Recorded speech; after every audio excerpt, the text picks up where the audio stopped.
हिंदू विवाह अधिनियम 1955 भारतीय वैवाहिक कानून का प्रमुख स्तंभ है, जो पति पत्नी दोनों के अधिकारों और कर्तव्यों को परिभाषित करता है। संविधान की समानता की धारणा को ध्यान में रखते हुए इस अधिनियम में पति और पत्नी को समान अधिकार देने का उद्देश्य रखा गया है।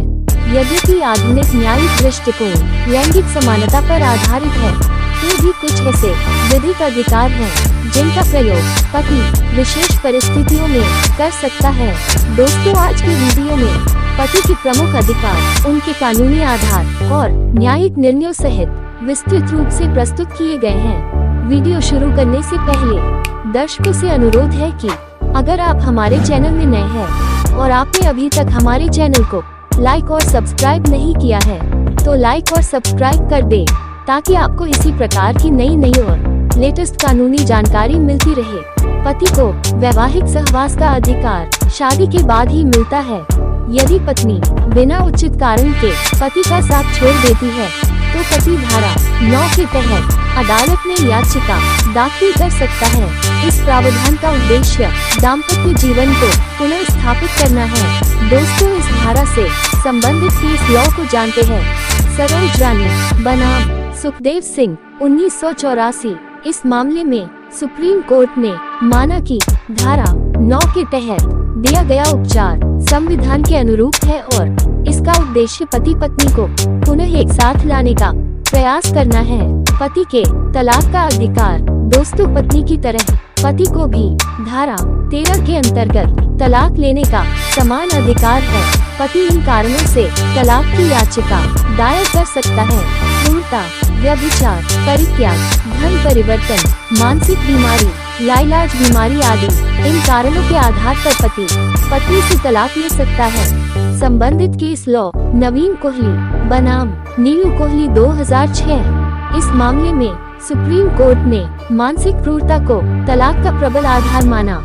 पति ने पत्नी द्वारा लगातार अपमानजनक व्यवहार, झूठे आरोप और असहनीय स्थितियों का हवाला दिया, जिसे न्यायालय ने मानसिक क्रूरता माना। धारा 13B के अंतर्गत यदि पति पत्नी दोनों विवाह तोड़ने के लिए सहमत हों, तो पति इस प्रक्रिया का समान रूप से उपयोग कर सकता है। यह आज के समय में सबसे सरल और सम्मानजनक तरीका माना जाता है। पति के दूसरी शादी का अधिकार, हिंदू विवाह अधिनियम के अंतर्गत जब तक पहली पत्नी कानूनी रूप से तलाक न ले ले या उसका निधन न हो जाए, पति दूसरी शादी नहीं कर सकता।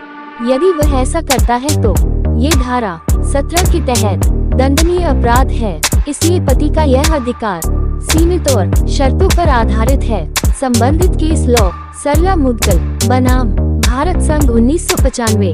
इस मामले में सुप्रीम कोर्ट ने कहा कि पहली पत्नी के रहते हुए पति धर्म परिवर्तन करके दूसरी शादी नहीं कर सकता। ऐसा विवाह वैध और अपराध माना जाएगा। बच्चों की कस्टडी का अधिकार, धारा 26 के तहत पति अपने बच्चों की कस्टडी, मुलाकात या अभिरक्षा बदलने की याचिका दाखिल कर सकता है। भले ही भारतीय न्यायालय बच्चों की प्राथमिक देखभाल मां को देते हैं, परंतु यदि पति ये सिद्ध कर दे कि वह बेहतर संरक्षक है, तो उसे भी कस्टडी मिल सकती है। संबंधित केस लॉ गौरव नागपाल बनाम सुमिधा नागपाल 2009। सुप्रीम कोर्ट ने स्पष्ट किया कि कस्टडी का निर्णय माता या पिता के अधिकार से अधिक बच्चे के कल्याण पर आधारित होगा। दोस्तों, आइए जानते हैं गुजारा भत्ता के संबंध में पति के अधिकार। दोस्तों, धारा 24 और 25 के अंतर्गत पति पत्नी दोनों एक दूसरे से गुजारा भत्ता मांग सकते हैं। यदि पत्नी आर्थिक रूप से सशक्त है, तो पति भी पत्नी से भरण पोषण मांग सकता है। संबंधित केस लॉ कल्याण दास बनाम संतोष देवी 2015। दोस्तों, इस मामले में अदालत ने कहा कि यदि पति बेरोजगार है और पत्नी की आय स्थिर है, तो पति को भरण पोषण देना पड़ सकता है। पति की वैवाहिक संपत्ति पर अधिकार। दोस्तों, हिंदू विवाह अधिनियम में वैवाहिक संपत्ति पर संयुक्त अधिकार का स्पष्ट प्रावधान नहीं है। फिर भी तलाक की प्रक्रिया में पति के पास यह अधिकार है कि वह अपनी अर्जित संपत्ति की सुरक्षा हेतु उचित दावे कर सके और पत्नी के अनुचित दावों का विरोध कर सके। दहेज संबंधी झूठे मामलों से संरक्षण का अधिकार। दोस्तों, आजकल कई बार पति और उसके परिवार पर झूठे दहेज या उत्पीड़न के केस लगाए जाते हैं। ऐसे मामलों में पति को कानून के तहत संरक्षण प्राप्त है। पति धारा 498A के दुरुपयोग के खिलाफ न्यायालय में राहत मांग सकता है। संबंधित केस लॉ अरुणा चंद्रा बनाम दिल्ली राज्य NCT 2010। इस मामले में अदालत ने कहा कि 498A का दुरुपयोग बढ़ रहा है और निर्दोष पतियों को अनावश्यक प्रताड़ना का सामना करना पड़ रहा है। दोस्तों, हिंदू विवाह अधिनियम 1955 पति और पत्नी दोनों को समान अधिकार प्रदान करता है।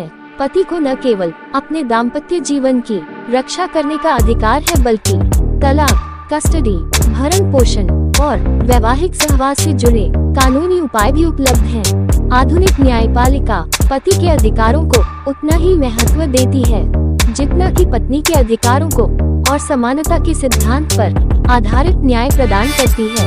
न्यायालयों के फैसले ये संदेश देते हैं कि विवाह दोनों पक्षों की जिम्मेदारी है और कानून किसी एक पक्ष का पक्षपात नहीं करता। दोस्तों, जानकारी अगर अच्छी लगी तो वीडियो को लाइक और सब्सक्राइब करें। सत्यमेव जयते। जय हिंद, जय भारत।